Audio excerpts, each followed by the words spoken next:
At ito na nga, pagkatapos maligo ni Maggie, nagpa-blower siya guys. Kasi sobrang giniginaw siya, and that time, sobrang lakas ng ulan, walang hinto ang ulan. So ayan, after niyang maligo, then sabi ko i-blower ko na lang siya kasi nangangatog siya sa sobrang lamig. So pag blower ko sa kanya, nagustuhan naman niya. At ayan nga, gustong-gusto niya magpa-blower guys. So, blinower ko siya hanggang sa natuyo siya. And then, yung time na yan guys, dyan banda is, inaantok na siya guys. Papikit-pikit ng mata niyan dyan. Kasi sobrang nagustuhan niya yung buga ng blower guys kasi mainit. So, hindi pala yan full ang ginawa ko guys. Kasi pag i-full ko is sobrang init na guys. Baka masunog na yung balahibo ni Maggie. So, nasa lang yan siya guys. Warm lang yan siya. Ayan.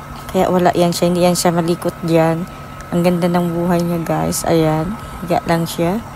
And, nagpa-blower talaga siya. And, ayan.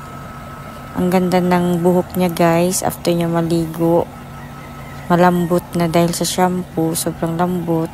And, bagsak. So, ganyan ang gagawin ko kay Maggie guys. Kapag after ko siya paliguan, i-blower ko na lang siya para hindi siya ginawin kaagad. Kasi nakita ko siya guys sa gilid lang. After ko siya paliguan, siguro mga 30 minutes, hinanap ko siya. Lang siya, malungkot and tahimik. Ayaw makipaglaro, nasa sulok lang siya. Tapos yung nilapitan ko na, hinawakan ko, sobrang ngatog niya, nanginginig siya sa sobrang lamig. Kaya, dali-dali ko siya blinower para mawala yung panginginig niya. So, hanggang sa, ayan, tuyo na yan sa dyan banda guys, dyan. Malapit na yan siya matuyo dyan. Medyo basa pa dyan, malapit sa tinga niya and sa leeg niya.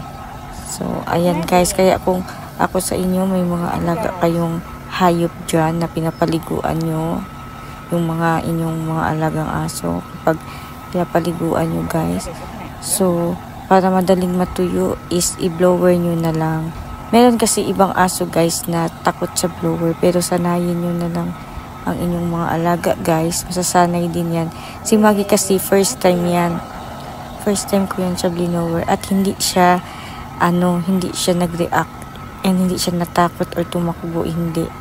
Pag ko ng blower, pag on ko ng blower is nagulat lang siya sa sunog, pero yung pag blower ko sa kanya is hindi siya nag-react.